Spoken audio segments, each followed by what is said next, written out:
In this video, I'm going to talk about 5 different ways to say the same thing when it comes to functions. So there are 5 ways to represent a function. You can represent a function as a graph, or a set of ordered pairs, a vertical table, a horizontal table, or a bubble diagram.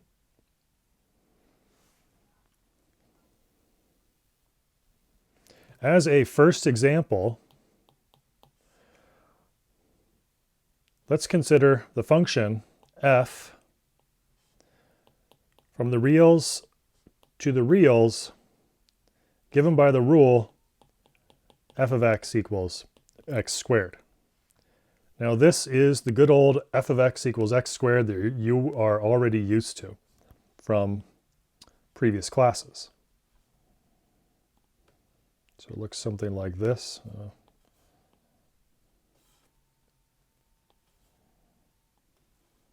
Something like that. Maybe not exactly the same there. Let me get this a little better. Something like that. Okay, now imagine this thing looks like x squared like you're used to seeing it. You know, the parabola.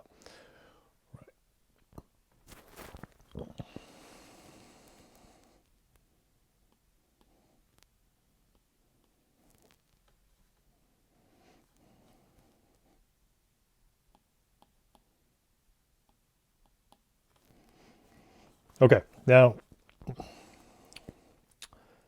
at 0, so f of 0 is 0, right? I know this seems really basic right now, but I want to show you something really important in a second.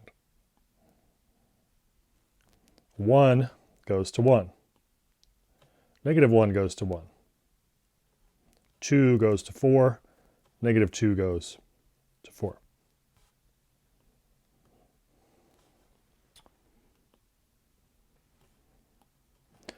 Okay, so now in this case, the domain, right? My domain,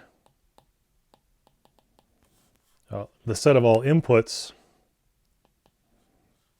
This is the real numbers,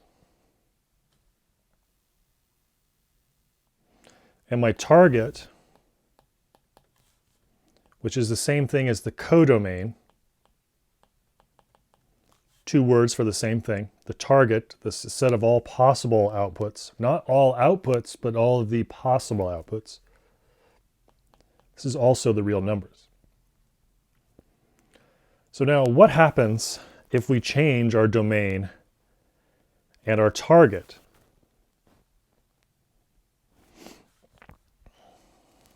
What will happen to the graph? The question is, what will happen to this graph?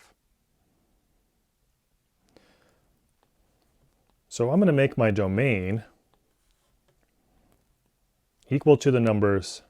So first thing to see, right, is before I had the real numbers. This is an infinite set. But now, once I change my domain from the real numbers, this infinite set, the real numbers, to a finite set, let's make it the finite set -2, -1, 0, 1, and 2. And I make my codomain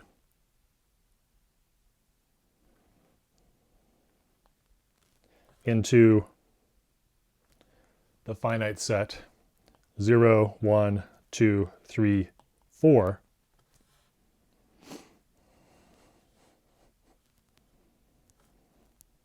Then what happens to my graph? My graph, now I only have 5 dots. The graph becomes that. It just becomes the dots.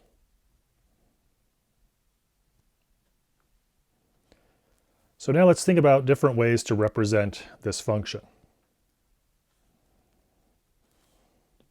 Let me rename my domain and target as A and B.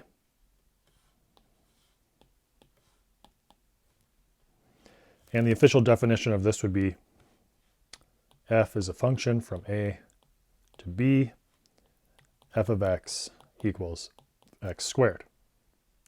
Here's my graph, just the red dots there. All right, so here's one way to represent this function. It's a graph, right? Here's my graph. This is a graph. This is a graph of this function f from a to b, where a is just these 5 numbers here, b is just these 5 numbers here. That's my graph. That's what it looks like. All right, another way to do this is with a set of ordered pairs. So we can represent f as a set of ordered pairs. Let's see. This is the this is 2, 4. This is 1, 1.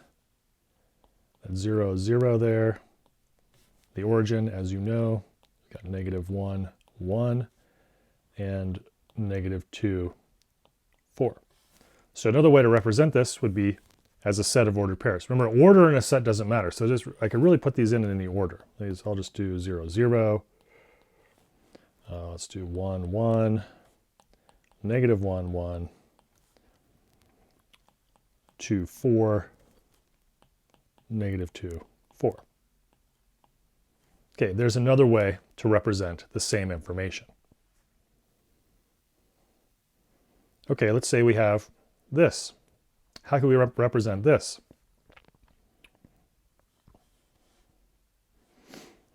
Okay, we could represent it as a vertical table.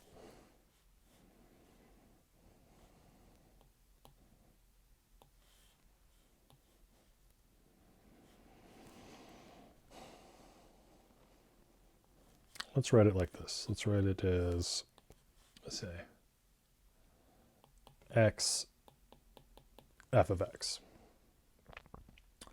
Let's see, my x's are 0, 1, -1, 2, -2. And my f of x's, my y values, remember this is y, remember y equals f of x, we got 0, 1, 1, 4, 4. Now we could represent this also in a horizontal table. And this is what you'll see in the web work, exercises. But it's the same thing. X, f of x.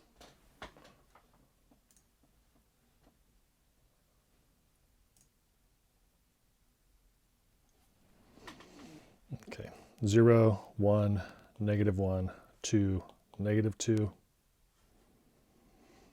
And 0, 1, 1, 4, 4.